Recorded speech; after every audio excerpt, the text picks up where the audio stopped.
ತಮಿಳುನಾಡಿನಲ್ಲಿ ಬದಲಾದ ರಾಜಕೀಯ ವ್ಯವಸ್ಥೆ ಬಗ್ಗೆ ಸಾಕಷ್ಟು ಚರ್ಚೆಗಳು ನಡೆಯುತ್ತಿರುವ ಮಧ್ಯೆ ಗೆದ್ದಿರುವ ಅಭ್ಯರ್ಥಿಗಳ ಬಗ್ಗೆ ಸಾಕಷ್ಟು ಕುತೂಹಲದ ಮೇಲೆ ಕುತೂಹಲವನ್ನು ಕೇಳಿಸ್ತಾ ಇದೆ. ಆಟೋ ಡ್ರೈವರ್, ಕಾರು ಚಾಲಕನ ಮಗ ಸಿಎಂ ಸ್ಟಾಲಿನ್ ಸೋಲಿಸಿದ್ದು, ಹೀಗೆ ಅನೇಕ ಇತಿಹಾಸಗಳ ಸೃಷ್ಟಿಯಾಗಿವೆ. ಇನ್ನು ಅದರಲ್ಲೂ ಕರ್ನಾಟಕದ ಮೂಲದ ವ್ಯಕ್ತಿ ಓರ್ವ ತಮಿಳುನಾಡಿನಲ್ಲಿ ಅದರಲ್ಲೂ ಹೊಸ ಪಕ್ಷ ಟಿವಿಕೆಯಿಂದ ಎಂಎಲ್ಎ ಆಗಿರೋದು ಮತ್ತೊಂದು ಕುತೂಹಲವನ್ನು ಮೂಡಿಸಿದೆ. ಇವರು ನಮ್ಮ ಕರ್ನಾಟಕದ ಪುತ್ರ ಅನ್ನೋದು ಇನ್ನಷ್ಟು ಸಂತಸದ ವಿಷಯ ಅಂತೂ ಹೌದು. ಅದರಲ್ಲೂ ತುಮಕೂರಿನವರಾದ ಇವರ ಕುಟುಂಬ ಊರನ್ನ ಬಿಟ್ಟಿದ್ಯಾಕೆ ಗೊತ್ತಾ? ಬರಗಾಲ. ಆ ಕಾಲದಲ್ಲಿ ಅತಿ ಹೆಚ್ಚು ಬರಗಾಲವಿದ್ದ ಸಮಯ. ಈ ಊರು ಬೇಡವೆಂದು ತೀರ್ಮಾನ ಮಾಡಿ ಊರು ತೊರೆದು ತಮಿಳುನಾಡಿಗೆ ಹೋಗಿ ಅಲ್ಲೇ ನೆಲೆಸಿ ಬದುಕು ಕಟ್ಟಿಕೊಂಡವರು ಇವರು. ಹಾಗಾದ್ರೆ ಯಾರು ಆ ಎಂಎಲ್ಎ? ಹುಟ್ಟೂರಿನ ಕಥೆ ಏನು? ಎಂಎಲ್ಎ ಆಗಿದ್ದ ಹೇಗೆ? ಈ ಸ್ಟೋರಿ ಸಾಮಾನ್ಯವಾಗಿಲ್ಲ, ಪ್ರತಿಯೊಬ್ಬರು ನೋಡಲೇಬೇಕಾದ ಸ್ಟೋರಿ. ಕಷ್ಟಪಟ್ಟರೆ ಬದುಕು ಗೆಲ್ಲುತ್ತದೆ ಎನ್ನುವುದನ್ನ ಪ್ರೂವ್ ಮಾಡಿದ ಸ್ಟೋರಿ ಇದು. ನಿಮ್ಮ ಜೀವನದಲ್ಲೂ ಇಂತಹ ಘಟನೆಗಳು ಬಂದಿರಬಹುದು. ನಿಮಗೆ ಈ ಸ್ಟೋರಿ ಆದರ್ಶ ಕೂಡ ಆಗ್ಬಹುದು. ಎಲ್ಲಿಯೂ ಸ್ಕಿಪ್ ಮಾಡದೆ ಈ ವಿಡಿಯೋ ನೋಡಿ. ಬರಗಾಲಕ್ಕೆ ಕಂಗೆಟ್ಟು ಊರು ಬಿಟ್ಟಿದ್ದ ಕುಟುಂಬ. ತಮಿಳುನಾಡಿನಲ್ಲಿ ಕನ್ನಡಿಗ ಎಂಎಲ್ಎ ಕ್ರಾಂತಿ.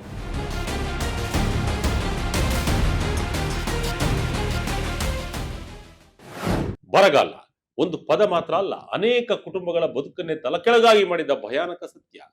ಹೊಟ್ಟೆಪಾಡಿಗಾಗಿ ಜನರು ತಮ್ಮ ನೆಲ, ತಮ್ಮ ಊರು, ತಮ್ಮ ಸಂಸ್ಕೃತಿ ಎಲ್ಲವನ್ನು ಬಿಟ್ಟು ಅನ್ಯನಾಡಿನತ್ತ ಹೆಜ್ಜೆ ಹಾಕಬೇಕಾದ ಅನಿವಾರ್ಯತೆ. ಆದರೆ ಜೀವನದ ವಿಚಿತ್ರತೆ ಏನಂದ್ರೆ, ಅಂದಿನ ಆ ಕಷ್ಟದ ನಿರ್ಧಾರವೇ ಕೆಲವೊಮ್ಮೆ ಭವಿಷ್ಯದ ದೊಡ್ಡ ಸಾಧನೆಗೆ ಕಾರಣವಾಗುತ್ತದೆ. ಆಗುವುದೆಲ್ಲವೂ ಒಳ್ಳೆಯದಕ್ಕೆ ಅನ್ನೋ ಮಾತು ಕೆಲವೊಮ್ಮೆ ನಿಜವಾಗಿಯೂ ಜೀವನದಲ್ಲಿ ಸಾಕ್ಷಿಯಾಗಿ ಬಿಡುತ್ತೆ. ಇದೇ ಮಾತಿಗೆ ಜೀವ ತುಂಬುವಂತ ಕತೆ ಇದು. ಇದು ಕೇವಲ ಒಬ್ಬ ವ್ಯಕ್ತಿಯ ಗೆಲುವಿನ ಕಥೆಯಲ್ಲ, ಇದು ಆ ಕುಟುಂಬದ ಪಯಣ. ಒಂದು ಶತಮಾನದ ಹಳೆಯ ಸಂಕಷ್ಟ ಮತ್ತು ಸಂಕಷ್ಟದಿಂದ ಹುಟ್ಟಿದ ಯಶಸ್ಸಿನ ಕತೆ. ಕರ್ನಾಟಕದ ತುಮಕೂರು ಜಿಲ್ಲೆಯ ತುರುವೇಕೆರೆ ತಾಲೂಕಿನ ವಡಕೆಘಟ್ಟ ಗ್ರಾಮದ ಒಂದು ಸಾಮಾನ್ಯ ಕುಟುಂಬ ಇಂದು ತಮಿಳುನಾಡಿನಲ್ಲಿ ರಾಜಕೀಯವಾಗಿ ಪ್ರಭಾವ ಬೀರ್ತಾ ಇದೆ. ಅಂದ್ರೆ ಅದರ ಹಿಂದೆ ಇರುವ ಪಯಣ ತುಂಬಾ ಆಸಕ್ತಿದಾಯಕವಾಗಿದೆ. ತಮಿಳುನಾಡಿನ ಮೆಟ್ಟುಪಾಳ್ಯಕ್ಕೆ ವಲಸೆ 96 ವರ್ಷದ ಹಿಂದೆ ತೆಗೆದುಕೊಂಡ ನಿರ್ಧಾರ. ಸುಮಾರು 96 ವರ್ಷಗಳ ಹಿಂದೆ, ಅಂದರೆ ಸ್ವಾತಂತ್ರ್ಯ ಪೂರ್ವದ ಕಾಲದ ಸಮಯವದು. ಆ ಸಮಯದಲ್ಲಿ ಕರ್ನಾಟಕದ ಅನೇಕ ಭಾಗಗಳಲ್ಲಿ ಭಾರಿ ಬರಗಾಲ ಉಂಟಾಗಿತ್ತು. ಕೃಷಿ ಸಂಪೂರ್ಣ ಹಾಳಾಗಿ ಜನರಿಗೆ ಬದುಕು ಸಾಗಿಸುವುದೇ ಕಷ್ಟವಾಗಿತ್ತು. ಇದೇ ಪರಿಸ್ಥಿತಿಯಲ್ಲಿ ವಡಕೆಘಟ್ಟ ಗ್ರಾಮದ ಬೋರೇಗೌಡರು ತಮ್ಮ ಕುಟುಂಬವನ್ನ ಉಳಿಸಿಕೊಳ್ಳಲು ದೊಡ್ಡ ನಿರ್ಧಾರವನ್ನು ತೆಗೆದುಕೊಂಡರು. ತಮ್ಮ ಹುಟ್ಟೂರನ್ನ ಬಿಟ್ಟು ಜೀವನಕ್ಕಾಗಿ ಬೇರೆ ಪ್ರದೇಶಕ್ಕೆ ತೆರಳಬೇಕೆಂದು ತೀರ್ಮಾನಿಸಿದರು. ಅದು ಸುಲಭದ ನಿರ್ಧಾರ ಆಗಿರಲಿಲ್ಲ. ಊರನ್ನ ಬಿಟ್ಟು ಹೋಗುವುದಂದ್ರೆ ಕೇವಲ ಜಾಗ ಬದಲಾವಣೆ ಅಲ್ಲ, ಅದು ಒಂದು ಭಾವನಾತ್ಮಕ ವೇದನೆ ಕೂಡ. ಆದರೆ ಬದುಕು ಮುಖ್ಯ. ಹೊಟ್ಟೆಪಾಡಿಗಾಗಿ ಬೋರೇಗೌಡರು ತಮಿಳುನಾಡಿನ ಮೆಟ್ಟುಪಾಳ್ಯಂ ಕಡೆ ಪ್ರಯಾಣ ಬೆಳೆಸಿದರು. ಹೊಸ ನೆಲ, ಹೊಸ ಭಾಷೆ, ಹೊಸ ಸಂಸ್ಕೃತಿ, ಎಲ್ಲವೂ ಹೊಸದು. ಆದರೆ ಬದುಕು ಕಟ್ಟಿಕೊಳ್ಳಬೇಕೆಂಬ ಸಂಕಲ್ಪ ಮಾತ್ರ ಬಲವಾಗಿ. ಮೆಟ್ಟುಪಾಳ್ಯಂನಲ್ಲಿ ಬೋರೇಗೌಡರು ತಮ್ಮ ಜೀವನವನ್ನ ಪುನಃ ಆರಂಭಿಸಿದರು. ಆರಂಭದಲ್ಲಿ ಅನೇಕ ಕಷ್ಟಗಳನ್ನ ಎದುರಿಸಿದರು. ಹಂತ ಹಂತವಾಗಿ ಬದುಕು ಸುಧಾರಿಸತೊಡಗಿದರು. ಅವರ ಪರಿಶ್ರಮ, ತಾಳ್ಮೆ ಮತ್ತು ಹಠದಿಂದ ಆ ನೆಲದಲ್ಲೇ ಕುಟುಂಬ ನೆಲೆನಿಂತಿತು. ಅಲ್ಲಿ ಹುಟ್ಟಿದ ಮಕ್ಕಳಿಗೆ ಆ ಊರೇ ಹುಟ್ಟೂರು ಆಯಿತು. ಹೀಗೆ ಒಂದು ಪೀಳಿಗೆಯಿಂದ ಮತ್ತೊಂದು ಪೀಳಿಗೆಗೆ ಬದುಕಿನ ಕತೆ ಮುಂದುವರಿತಾ ಹೋಯಿತು. ವಿಜಯನಗರ ಕೋಟೆಯಲ್ಲಿ ಕನ್ನಡಿಗ ಸುನಿಲ್ ಶಾಸಕ. ಸುನಿಲ್ ಉದ್ಯಮದಲ್ಲಿ ಯಶಸ್ಸು, ಸಾಧನೆ. ಬೋರೇಗೌಡರ ನಂತರ ಅವರ ಮಗ ಲಿಂಗೇಗೌಡ, ನಂತರ ನಾಗರಾಜು. ಹೀಗೆ ಕುಟುಂಬ ತಲೆಮಾರುಗಳಿಂದ ಮೆಟ್ಟುಪಾಳ್ಯದಲ್ಲಿ ನೆಲೆಸಿತು. ತಮ್ಮ ಮೂಲ ಕರ್ನಾಟಕವಾದರೂ ಬದುಕು ತಮಿಳುನಾಡಿನಲ್ಲಿ ಗಟ್ಟಿಯಾಗಿ ಬೇರೂರಿತು. ಆದರೆ ಮುಖ್ಯವಾಗಿ ಅವರು ತಮ್ಮ ಮೂಲವನ್ನ ಎಂದಿಗೂ ಮರೆತಿಲ್ಲ.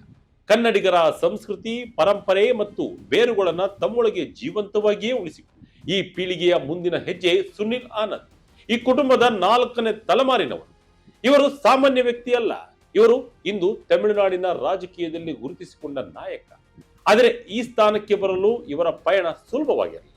ವ್ಯವಹಾರ ಕ್ಷೇತ್ರದಲ್ಲಿ ತಮ್ಮನ್ನು ತಾವು ಸ್ಥಾಪಿಸಿಕೊಂಡು ಅಡಿಕೆ ತೋಟ, ರಿಯಲ್ ಎಸ್ಟೇಟ್ ಮತ್ತು ಹೋಟೆಲ್ ಉದ್ಯಮಗಳಲ್ಲಿ ಯಶಸ್ಸನ್ನ ಸಾಧಿಸಿದವರು. ಆರ್ಥಿಕವಾಗಿ ಸ್ಥಿರತೆ ಪಡೆದ ನಂತರ ಜನಸೇವೆಯತ್ತ ಮುಖ ಮಾಡಿದವರು. ಜನರ ಸಮಸ್ಯೆಗಳನ್ನು ಹತ್ತಿರದಿಂದ ಅರಿತು ಅವರಿಗೆ ಪರಿಹಾರ ನೀಡುವ ಉದ್ದೇಶದಿಂದ ರಾಜಕೀಯ ಪ್ರವೇಶ ಮಾಡಿದರು. ಇದೇ ಸಮಯದಲ್ಲಿ ನಟ ವಿಜಯ್ ಆರಂಭಿಸಿದ ಟಿವಿಕೆ ಪಕ್ಷ ಇವರಿಗೆ ಒಂದು ವೇದಿಕೆಯನ್ನು ನೀಡಿದೆ.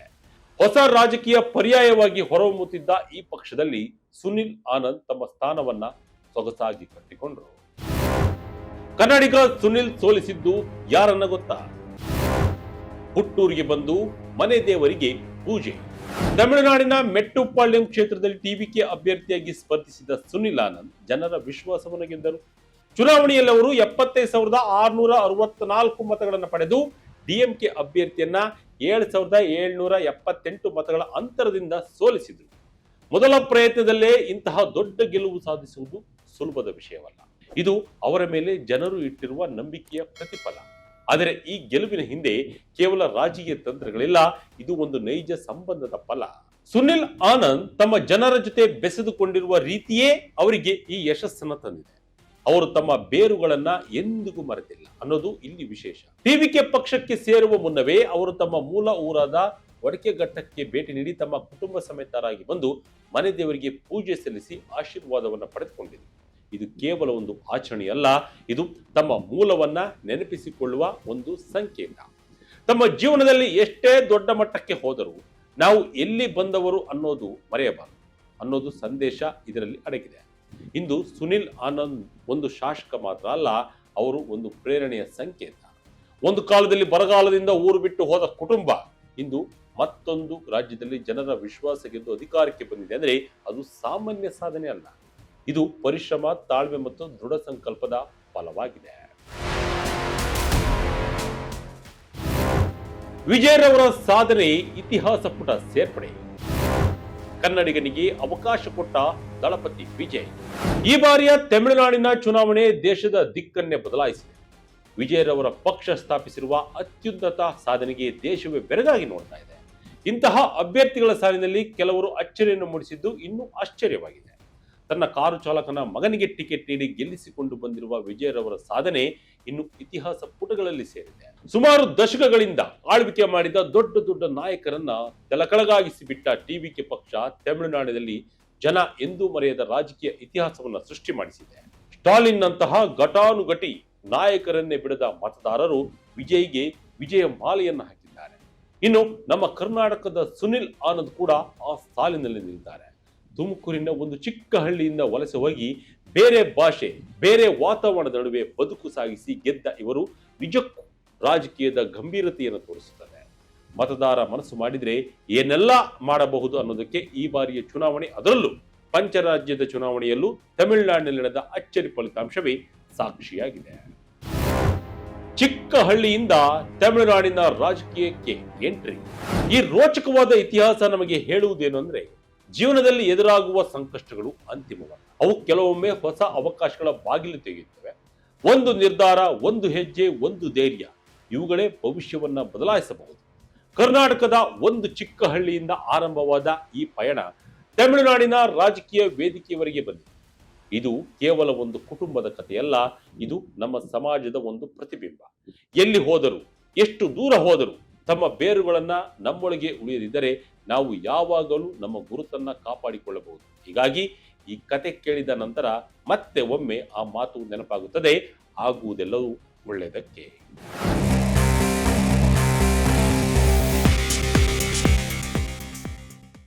ಒಟ್ಟಾರೆಯಾಗಿ ತಮಿಳುನಾಡಿನಲ್ಲಿ ಈ ಬಾರಿ ವಿಜಯರವರ ನಾಗಲೋಟದ ಬಗ್ಗೆ ದೇಶದೆಲ್ಲೆಡೆ ಭಾರಿ ಚರ್ಚೆಯಾಗುತ್ತಿರುವ ಜೊತೆಗೆ ಸಾಮಾನ್ಯರಿಗೆ ಟಿಕೆಟ್ ನೀಡಿ ರಾಜಕೀಯ ಯಾರ ಆಸ್ತಿನೂ ಅಲ್ಲ ಅನ್ನೋದನ್ನ ಸಾರಿ ಸಾರಿ ಹೇಳಿದೆ. ಜನರಿಗೆ ಮಹತ್ವವಾದ ಘೋಷಣೆಗಳು, ಭರಪೂರ ಭರವಸೆಗಳು ನೀಡಿರುವ ಟಿವಿಕೆ ಪಕ್ಷ ತಮಿಳುನಾಡಿನ ಜನತೆಗೆ ಆಶಾಕಿರಣವಾಗಿದೆ. ಇನ್ನು ನಮ್ಮ ಕರ್ನಾಟಕದ ತುಮಕೂರಿನ ಒಡಕೆಘಟ್ಟದ ಸುನಿಲ್ ಆನಂದ್ ಮೆಟ್ಟುಪಾಳ್ಯದಲ್ಲಿ ಗೆದ್ದಿರುವುದು ರಾಜಕೀಯದ ಹೊಸ ಮುನ್ನೋಟವನ್ನು ತೋರಿಸಿದೆ. ಹೀಗೆ ಅನೇಕ ಉದಾಹರಣೆಗಳು ನಮಗ ಕಾಣಸಿಗ್ತವೆ. ರಾಜಕೀಯ ಬದಲಾಗಬೇಕು ಅನ್ನೋದು ಇಂದಿನ ಯುವಕರ ತುಡಿತವೂ ಹೌದು. ಮುಂದಿನ ದಿನಗಳಲ್ಲಿ ರಾಜಕೀಯ ಅನ್ನೋದು ಸಾಮಾನ್ಯನಿಗೂ ಕೂಡ ಸಿಗುವಂತೆ ಆಗಲಿ ಎಂದು ಆಶಯ ಪಡೋಣ. ಇಂತಹ ಗೆಲುವಿನ ಬಗ್ಗೆ ನಿಮ್ಮ ಅಭಿಪ್ರಾಯವೇನು? ಕಮೆಂಟ್ ಮೂಲಕ ನಮಗೆ ತಿಳಿಸಿ. ಇದಾಗಿತ್ತು ಈ ಕ್ಷಣದ ಇಂಟ್ರೆಸ್ಟಿಂಗ್ ಸ್ಟೋರಿ. ಇದೇ ರೀತಿಯ ಸ್ಟೋರಿಗಾಗಿ Vijaya Karnataka website, YouTube page, Facebook page follow ಮಾಡ್ತಾ ಇರಿ. ಧನ್ಯವಾದಗಳು.